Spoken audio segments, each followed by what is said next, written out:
Right, hello and welcome everyone to this impromptu stream that I've put together. And I am live now. We were meant to do a history stream. I think I and Duke forgot. So I'm just going to do sort of a casual roundup of the news stream that's happened recently, which I think is important and has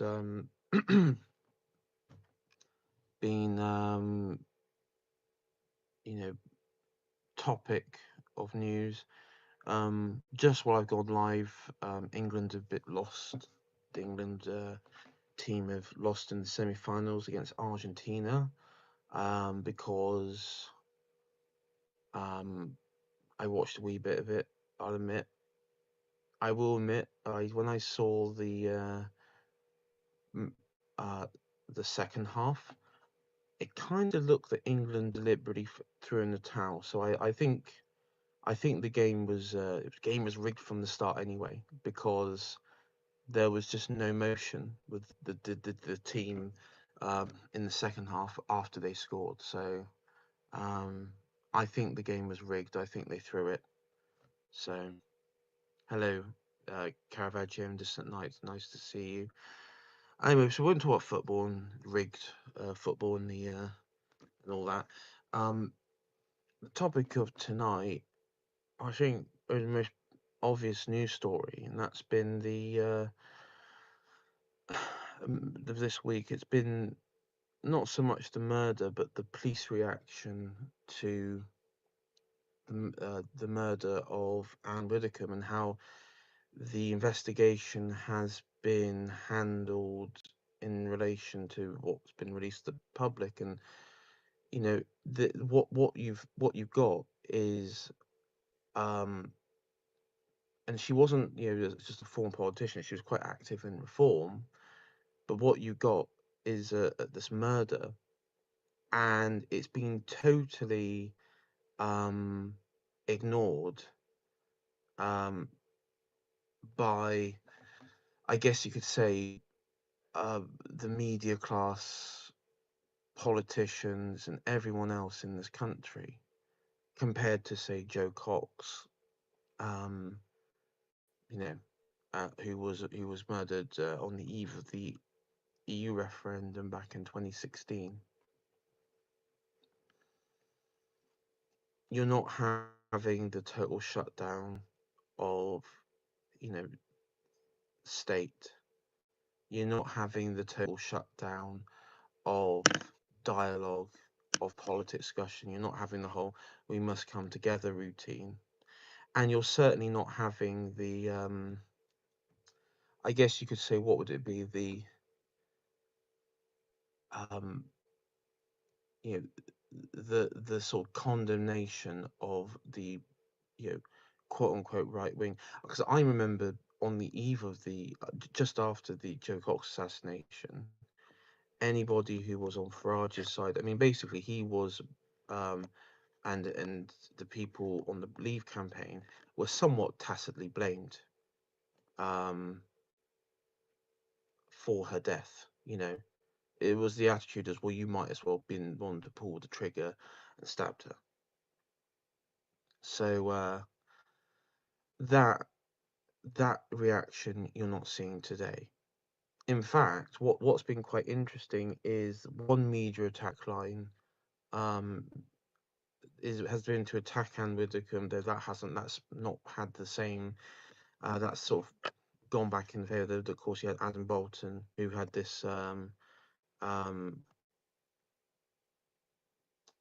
who was it? What did he say? He talked about her sexual sex life, which was, I mean, like bizarre to even bring up in that context. But when they always apologise, and then of course you had lots of Tatchell and others who will apologise and all that, but they doesn't really matter because what's said is what's been said. So they've attacked Anne Widdecombe, even though she's been murdered. But you've also had um, the attack on Farage and people in reform for politicising, saying that respect the family wishes. Well, she only has, I think, three. nieces, nieces and a nephew. She has no direct family. One of whom was a vicar from Cheltenham, who was with Nigel Farage at the when he laid the wreath. Now, the media, I think, is a clear example. They've actually just made up a story. They've just deliberately just made up a story. The family aren't comfortable with Farage being there. It's like, well, the family's there, and they've sort of like made this. I guess you could say this rewriting of her life to say that she had like this, direct family, this great family, who are lefties or something, which is kind of bizarre because when you have a terror attack and you have the nudge unit come in, this is quite a this is a tactic we've seen where the families will call for calm, that they don't want the Henry Novak being the sort of the recent example, where the state will try and co-opt the family in, um, or you'll have the prime minister or someone like that meeting with the family, and any reaction to the crime. Oh, excuse me.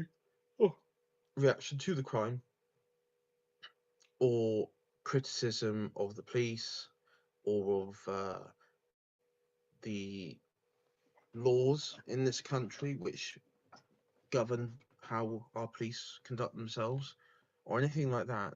No, no, no. That you're the family do not wish that, and you're you're seen as this disgusting monster. Um, well, a disgusting monster who is exploiting the family. And of course, in this occasion, they run this same script, but it doesn't actually work because one, said the family member was present, but also two, she was a member of Reform. I mean, it's not like Anne Widdecombe was like a rando member of the public who wasn't a member of a political party. She was not just a member of Reform. She was at the like I guess you say, what was it, like a policy advisor or something like that? So she was quite high up in like the policy making, decision making of Reform. Uh, so yeah, oh, excuse me. And the police response to this has been, and I'll just go through events here quickly.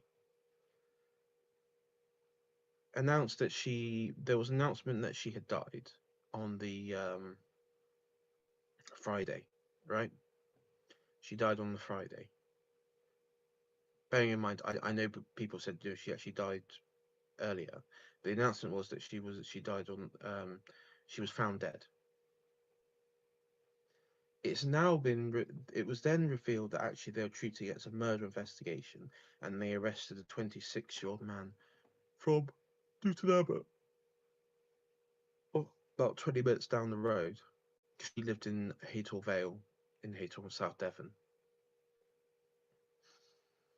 It then transpired that that person who was arrested was released immediately and was withdrawn from the investigation, i.e., as I said with the others on Saturday night Iron Duke show, that he had nothing to do with the investigation, probably had either alibi or was able to appear on some sort of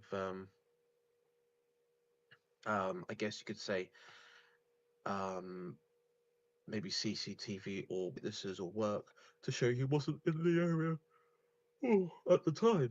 Sorry, I do apologise for yawning. It's just I'm not usually this tired. I've just been focused all day today.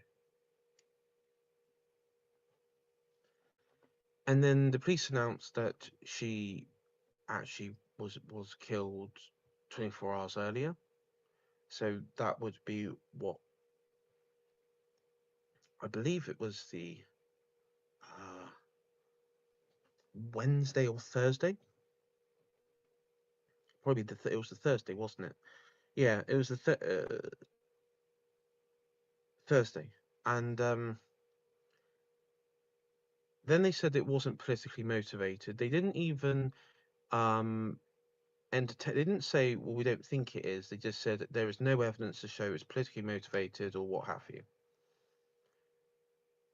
And then they came out and said no speculation about it, which was weird. Okay, like, because there was kind of like this awkwardness to it, that a high profile figure who lived in a relatively remote part of the country, i.e., a village and everything, and according to some reform people, the police were telling them they thought it was a robbery that went wrong initially. The likelihood of that being the case was, um, it was illogical. Let's just put it like that. And then suddenly, um, I think it was yesterday or the day before, they announced an arrest had been made by a counter-terrorist police in Rotherham, in South, all the way up in South Yorkshire, around, what was it, about 300 miles, 270, 300 miles away. And he's been arrested, 28-year-old.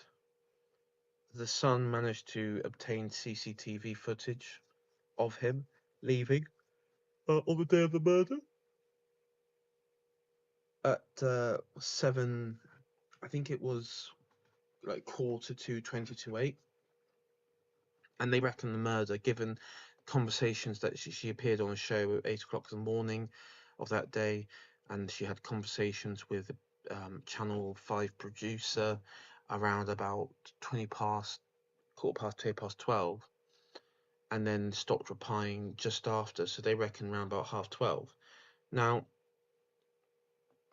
someone to drive from, let's say, 8 o'clock, let's round it to 8 o'clock in the morning, from Rotherham down to South Devon. So that's what, 9, 10, 11, 12. That's 4 hours.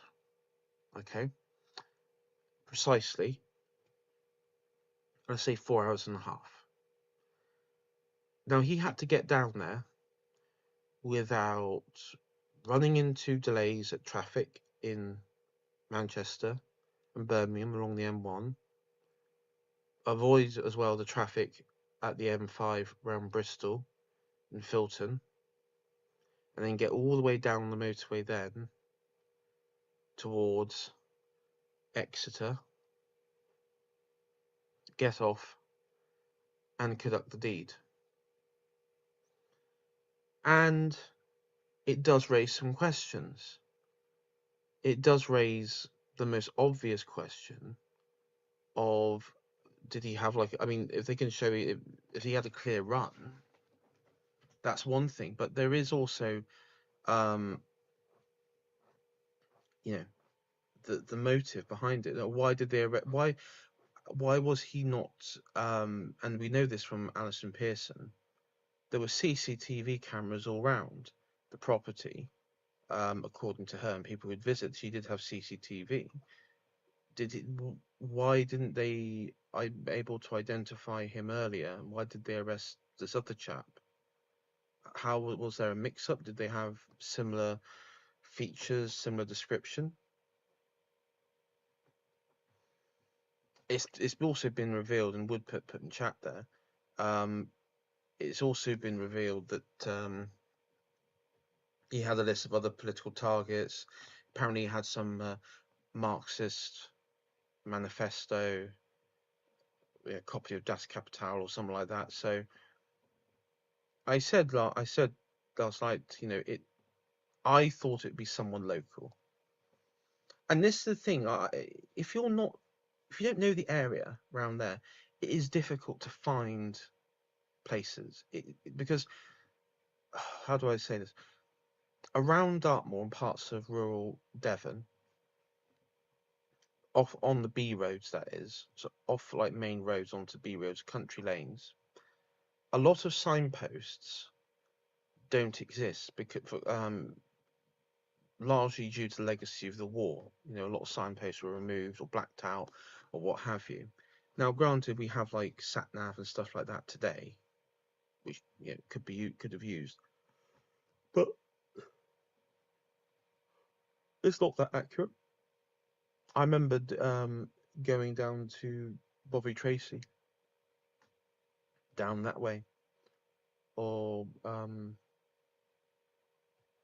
uh, Tavistock way. A lot of the roads, there's quite inaccurate descriptions of places. It's not very clear. And then he just so happens to find an entry point into the property and everything else. And you got, neighbours and stuff who there's been some talking to the police that he seems like a bit of a loner. I mean, I'm not saying it isn't possible he could have done it, but if you remember, the in the United States with the FBI and the CIA, the way that they entrap, you had like that infamous case of where they tried to kidnap. There was an attempted kidnapping of I think it was Governor Whitmer of one of the Rust Belt states, like Wisconsin, Michigan, or something like that. And they had this one, young man who was mentally unwell, loner, terminally online, all that sort of stuff. And he surrounded himself with this group that was encouraging him to basically carry out this action. I think also blow up a bridge. And as a result, when he was arrested, and every single person involved with it, apart from him, was either CIA, ATF, or FBI. And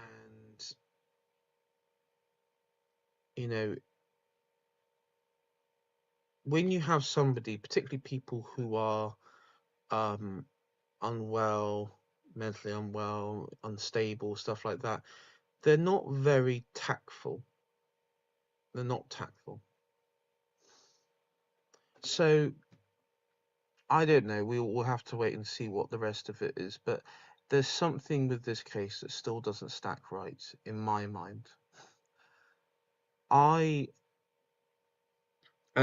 people say, well, how come you don't have the same feeling with Charlie Kirk? Because of course I've not given in to a lot of the conspiracy theories, and Caravaggio also brings up, if the Conservatives failed to make Charlie Kirk a martyr, then sorry, but Wickham will not change a thing. Yeah, true. It will by next week it'll probably largely forgotten. You'll have the Lotus Eaters, Bode, and all these people I like that they'll just move on to the next thing. All the commentators of this will move on to the next thing, and in years to come, decades to come, Alan Whittaker will she'll probably occupy a space of people who will analyze similar targets like Jill Dando, that MI5 guy, G6Q guy who wound up in his suitcase. Who else? Dr. David Kelly. She'll just be another name in, was it the state, or was it this guy, or was it that, And what makes it really bizarre, and I do wonder, because obviously I've been discussing now for the last 10 minutes, the bizarre nature of the police. I do wonder if this was a deliberate attempt to get people to talk about alternative conspiracy theories around it. The police's behavior, because I don't know. One thing about policing in this, and Peter Hitchens talks about it because he's very much has a problem in the way that police behave, but they're very good at they are good, and they have a PR team, and they know deep down, the police and crime commissioner and all those people at Devon and Cornwall deep down knew there would be a political angle to it.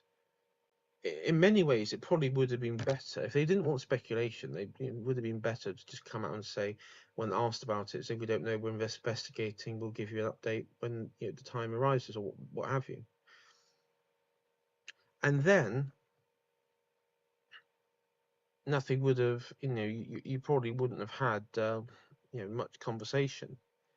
I think one topic they want to avoid, and this is the topic which I was raising a few days ago now, is left-wing violence and how normalized it is, and how the state and the regime use left-wing violent actors as a means to control right-wing movements in this country, but also other countries. You know, in the West, you have, of course, Antifa. Now, they were utilized in a very big way in the United States during 2020.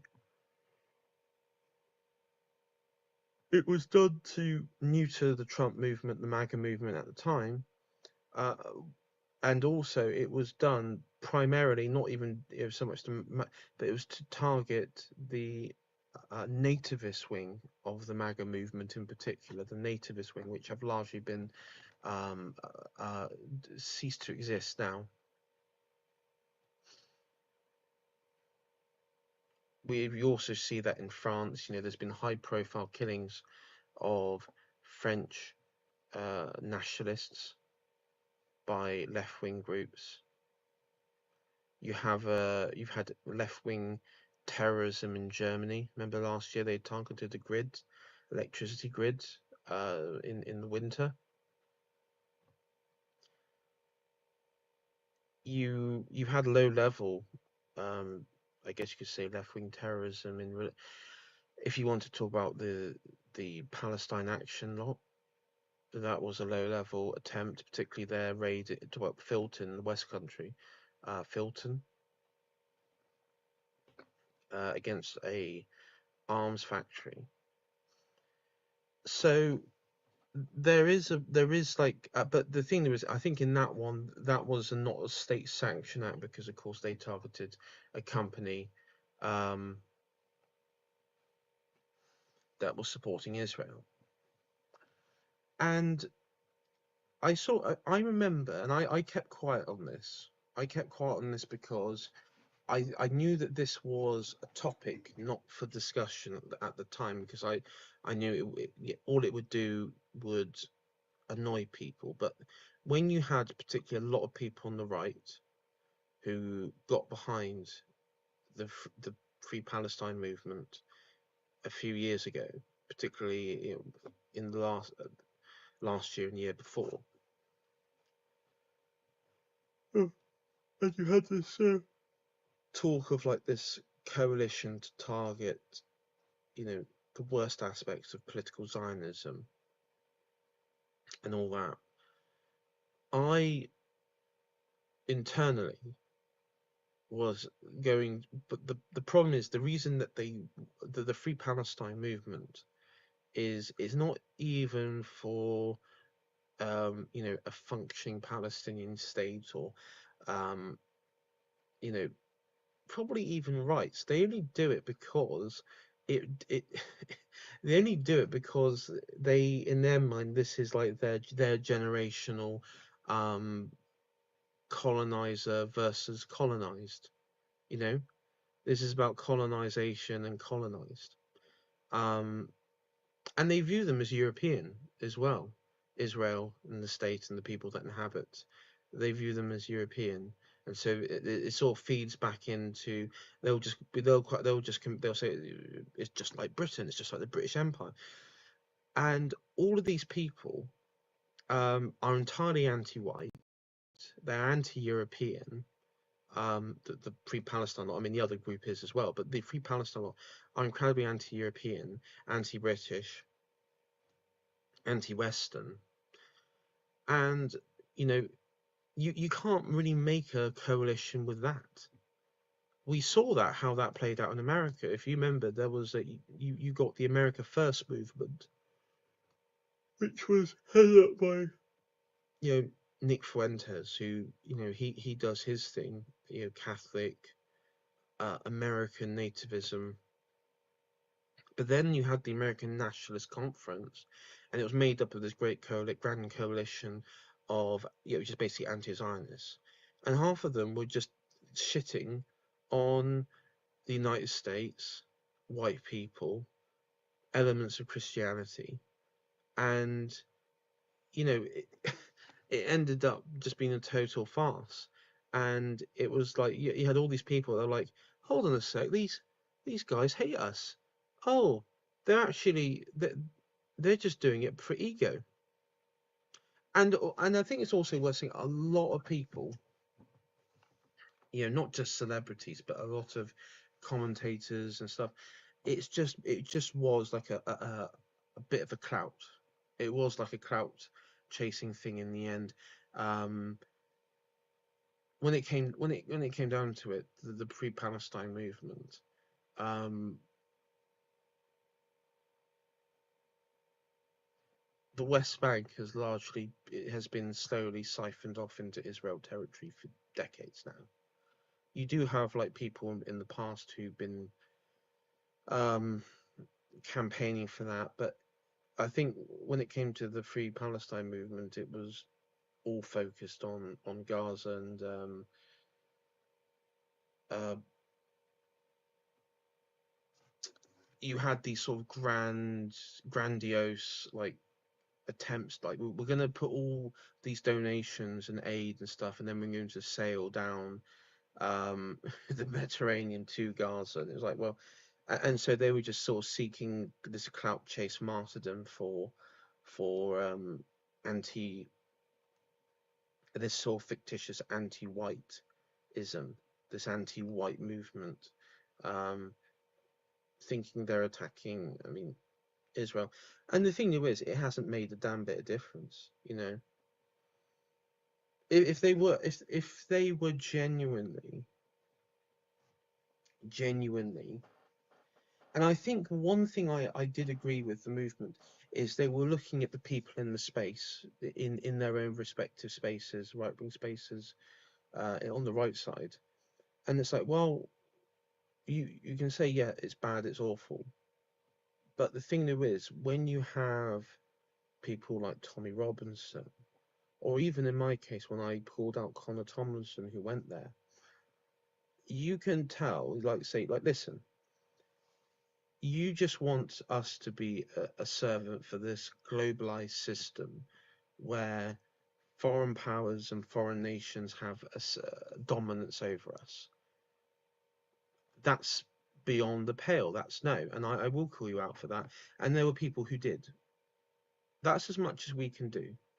I mean, effectively, the last couple years, you could say, yeah, I know the critics would say this is a level of purity sparking, but I would say it's actually cleansing. It's cleansing a movement, because at the end of the day, you can't have two masters, and the people who serve two masters, two beliefs, um, you know, this is why in America, particularly Daily Wire and everything, all these GOP institutions which have been pro-Israel and pro-this have largely folded in on themselves. And if I'm going to be absolutely blunt, the only reason why Restore Britain had any true momentum behind them was because they were signal boosting right-wing anti-Zionism. You know, not Reform was being the good sort of uh, um, APAC GOP follower. Restore were actually being trying to counter that.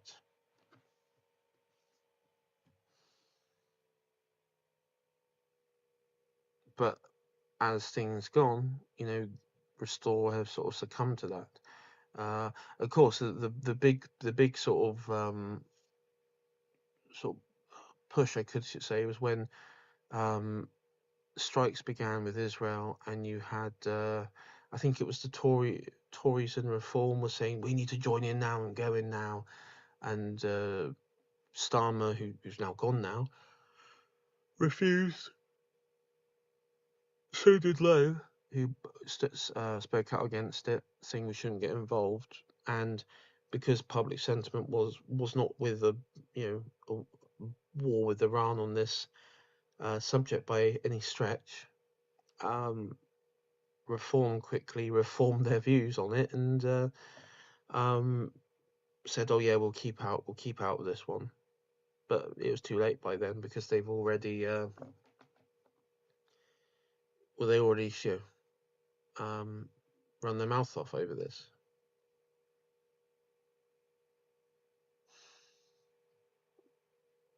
So, I mean, this is where we are. A high-ranking politician and also a very well-known political figure, like, you know, she is.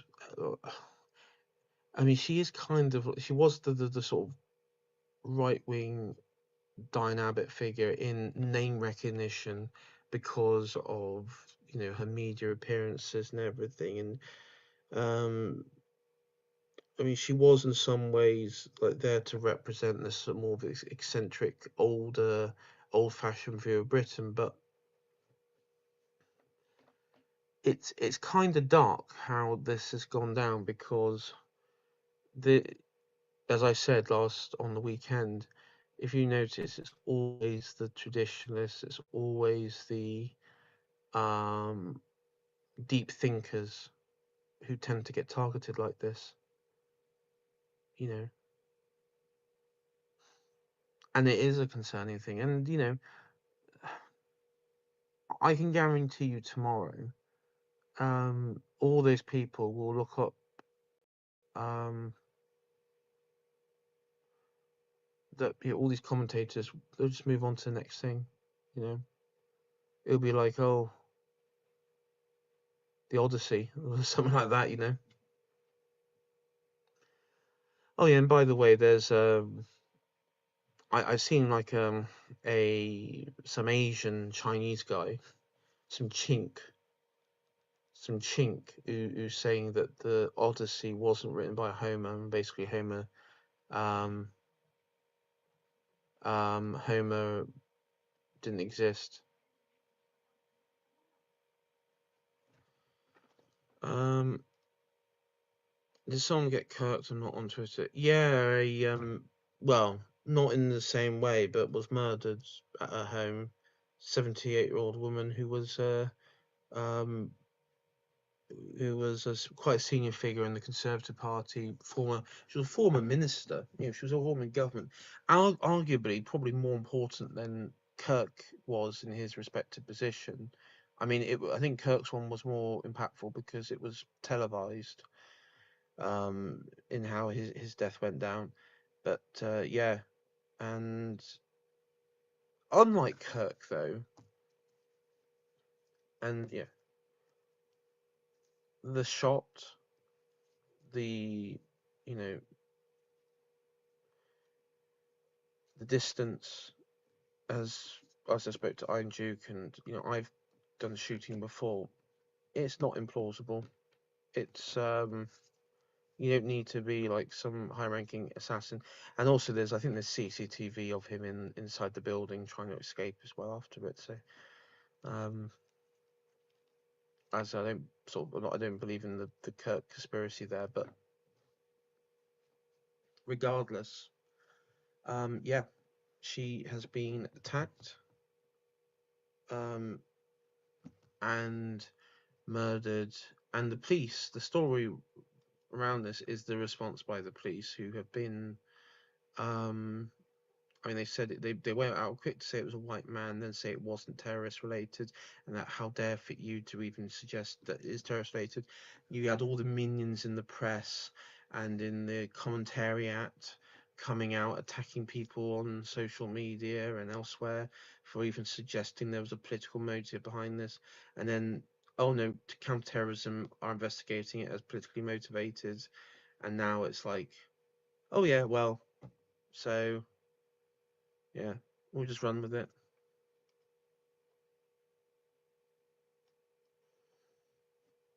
Yeah, that's where the police are at the moment. There's no real policing. So anyway, and so nothing will happen. Nothing will happen with this. Um, and we'll probably know. We'll never know the identity of um,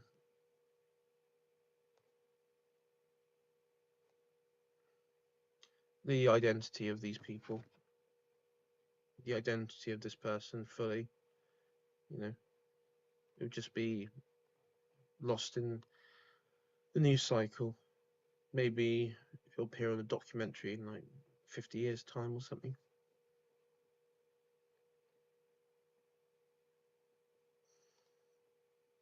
Yeah.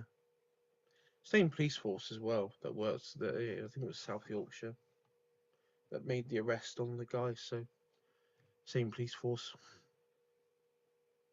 Maybe in Greater Manchester actually. Come to think of that. Anyway. So yeah, another news story is that England lost. No, we're not talking about that. Who cares about literally? Who cares about football? The Argentinians can prance around with their fictionary, flag of the Falkland Islands, and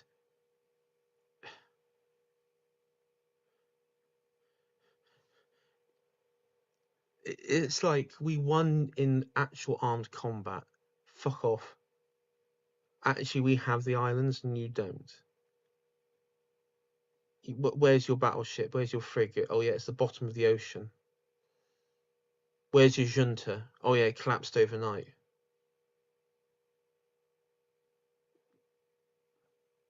The Harrier, the Paras, the Commando, the Welsh Guards,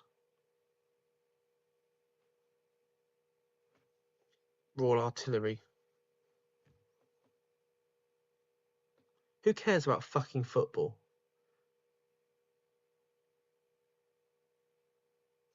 So yeah, having said that though, if they actually, if they invaded again, so I looked at the garrison of the Falklands, it would probably be far more difficult if they did invade again. There would be a higher, I mean, there'd be a higher death toll for the Argentine side when it comes to landing. You know, it wouldn't be as an easier um, entry that they experienced back in '82. But so that would be different, um, given its garrison and the technology that we have now. But yeah, so that's another story. No, the other one is there was a Chinese. I mentioned it just earlier. There's a Chinese guy who is claiming that Homer didn't exist and didn't there was no author of the Odyssey. It was passed down. I think what was it by um, oral tradition. I think that's what the term he used. Yeah, and that this whole guy. I saw Apostolic Majesty um, reference this guy. I'll just see if I can find a sort of. Oh, I'm not going to run. Yeah. What is it? We was Homer and shit. It's like we won Homer and shit. No, what's like the Chinese version of it? Um, no, there's some like old boomer Professor Nagy, who's sort of perpetuating this idea. Um,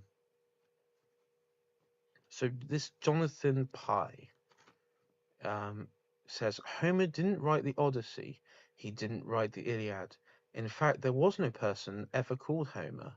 This is not a conspiracy theory, but the considered conclusion of Harvard's Gregory Nagy after a lifetime of research. Professor Nagy, the most respected Homerist alive, and his defining contribution to uncover the 3,000-year-old mystery of who or what actually produced the epics. This interview will examine two of Professor Nagy's radical claims. The Homer epics were not written, carefully edited, and memorized for performance. They were created on the fly while being sung. This is to say, the Greeks somehow developed a method to create amazing, intricate 12 to 15,000 line poem in the middle of a performance. The Homeric epics were not only composed by individual but culminatively by countless poets. So circumnavigately, Oh, I can't. I can't. I'm too tired for this shit. Really. I mean, I can deal with this sort of shit on an average day-to-day basis, but it's like, where do these people get off? Where do these fuckers get off? Like, do they just wake up? Like, I'm gonna just wake up one day and just say, the Irish were never actually famine. They're just a bunch of lazy fucks who didn't bother to farm or fish. I mean, like, what? Where do they get off at this point? Um, let's see what AM's take. So AM put the spontaneous manifestation of an entity called Homer argument is as convincing as monkeys with typewriters producing Shakespeare. Yeah, Ming Dynasty never happened. The the rape of Nanking never happened. It was just Chinese women in a state of hysteria. I mean, like, seriously, what is this? Um, and that's something actually you have seen mentioning Shakespeare.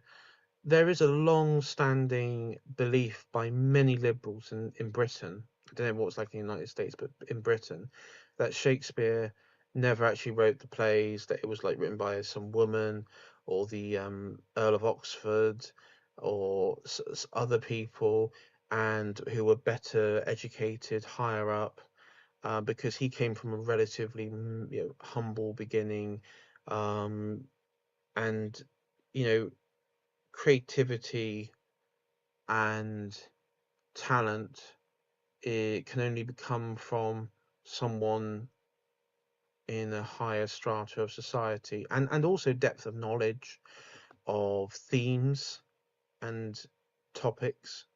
It can't come from someone with from a humble background. Yarvin believes in the fake Shakespeare theory as well. Well, of course he does. Of course he does, because this is the thing.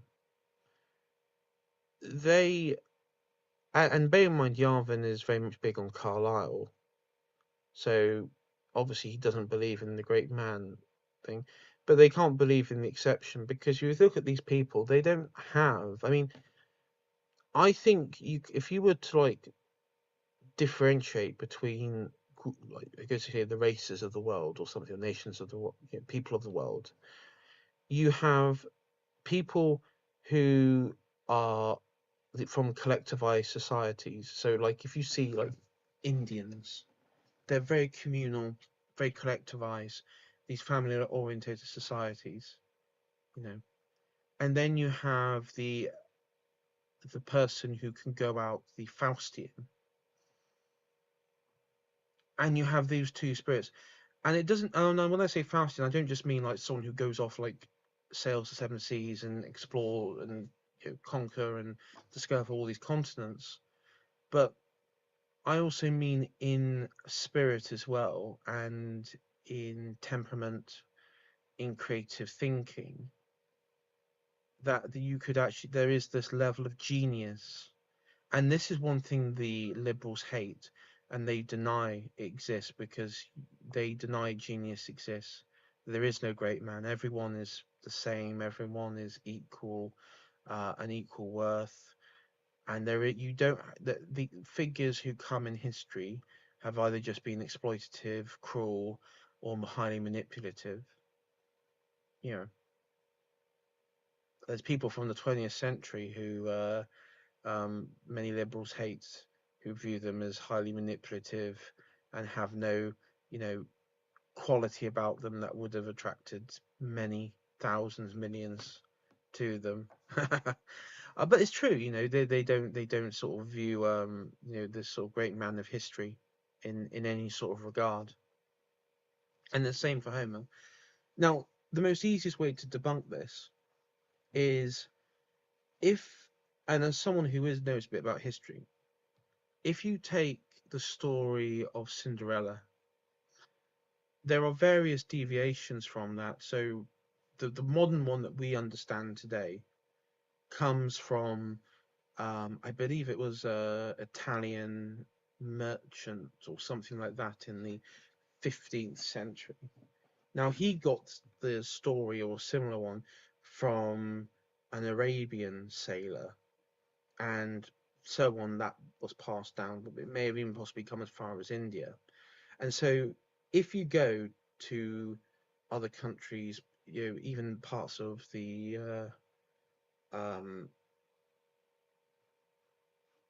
um, Eastern Asia, you'll have the story of Cinderella, and it will have similar themes, you could say, but the story will be radically different. And this is what the trouble with oral tradition is: it adapts to the culture that exists in. It adapts to the society and the civilization it exists in, not just in language and interpretation, but also in, say, villains, characters, roles, people, position, desires, gods, all these things. It's all tailored to that society and that civilization and those people, right? I mean, a good example is you take Shakespeare. Now, there are many American films in that have come out in what probably the last 50 years where you have um you know similar themes of the Romeo and Juliet, what's the one I'm thinking of for that? um um what's that musical? Oh, fuck me, I can't think tonight, I'm too tired. That fucking musical, not Gangster New York, but you know what I mean. That musical, the fucking Haitian, the Puerto Rican gang and all that sort of stuff. In the 50s, you've got that as a direct, copy. And even in that, the way that they copied it is they have the themes, but they've had to change it. Like, number one, it's set in America.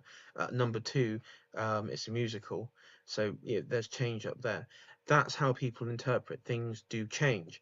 One thing you see with Homer, with the Iliad, um, and the epics that go with it, it is largely consistent throughout the ages, even in the ancient world.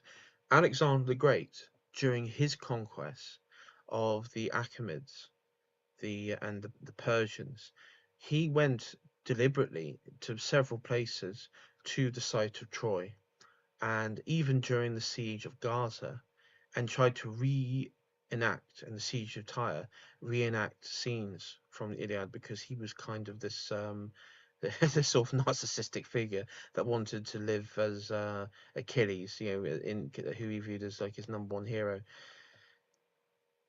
And through that point, through the Roman era, through medieval era, into the early modern, and today, well, until today probably, it has remained largely unchanged and similar. That goes to show that there is more than it is actually written down. And I I mean, I would actually say, um, if you take Beowulf, that is one you could argue probably had its origins in pre-Christian, maybe oral tradition, and then it was written down as a sort of more Christianized epic. Um, you could argue that. I think there'd be better, but at the same time, uh, the when you actually follow through the logical arguments and how consistent Homer and the Iliad has remained throughout the centuries, or actually no, sod it, the millennium. I don't think I don't think you can.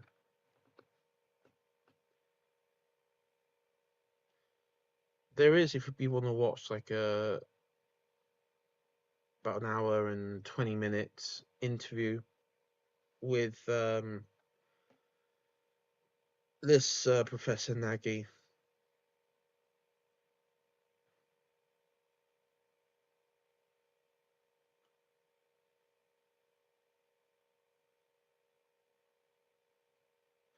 apparently this is largely accepted by classicists as well.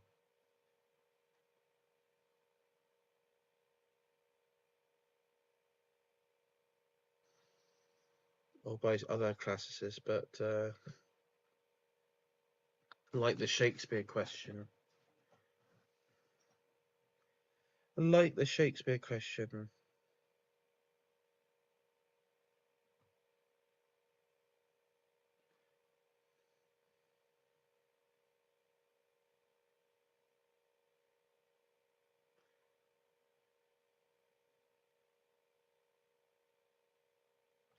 One thing that I don't get is with the Iliad and the Odyssey is that they say, well, they've all accept that it's not the from the same author because the themes and narrative manner is different. And this is maybe this is a sign of the lack in education, even with further higher education in today's world, in the West today. And this is what Shakespeare. This is why it's the same argument used for Shakespeare, by the way, is that he was able, and Homer was able to write from different perspectives with totally different themes, which presumably, because a lot of authors today have similar themes, makes them quite boring sometimes, unfortunately, but they have similar themes, similar writing styles, and they also produce similar stories and characters as well in their novels, in their works. Um, but because Homer was able to produce, I guess you could say, two different stories with two different forms of ethics, characters understanding gods, and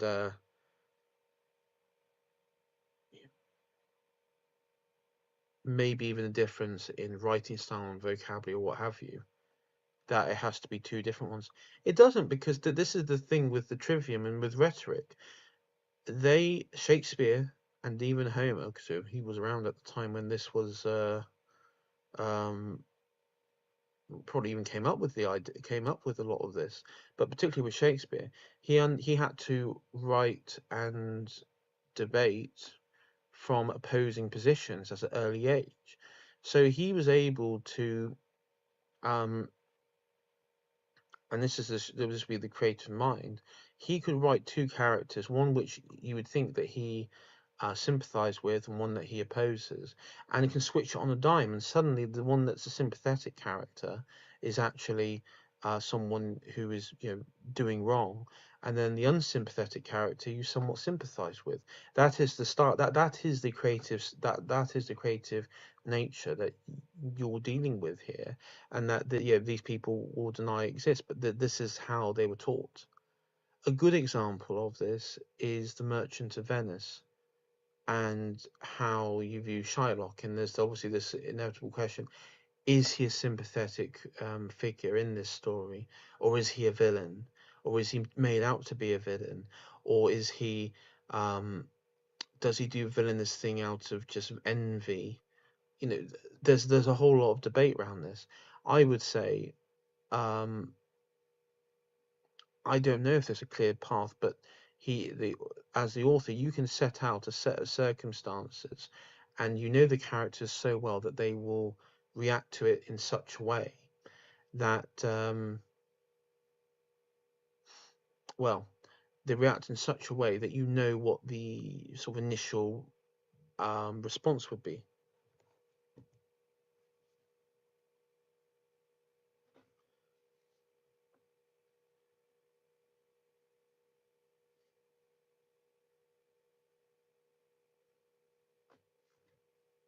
So yeah, that's my three stories tonight, I guess. I want to talk about. Let's say it was a bit of an impromptu one. Yeah, the one with Al Pacino was quite a a decent one. Yeah, for obvious reasons, there's not many very good versions of that one. That one's largely been removed from public consciousness.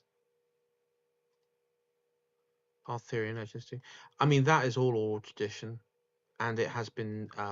It was picked up in the 19th, 19th century, and there's a revival behind that. And that's the other thing is like with you, the Iliad and the Odyssey. It's not like it ever fell out of fashion. It was always critical point of reading and learning pro, you know, classical era, the Middle Age, Dark Ages, Middle Ages, late High Middle Ages, early modern to now. It's always been in vogue. You know, it's always been the corner point of Western reading, literature, and thought. I mean, the Arthurian one, you know, the story of and you have deviations from that. I mean, I would argue Robin Hood is somewhat of a deviation from that. Similar themes, similar, you know, sort of rebellious nature.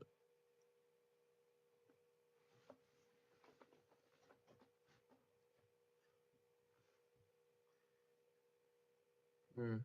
I might check that one out as well. Anyway, guys, thank you for tuning in, and I will see you all next time.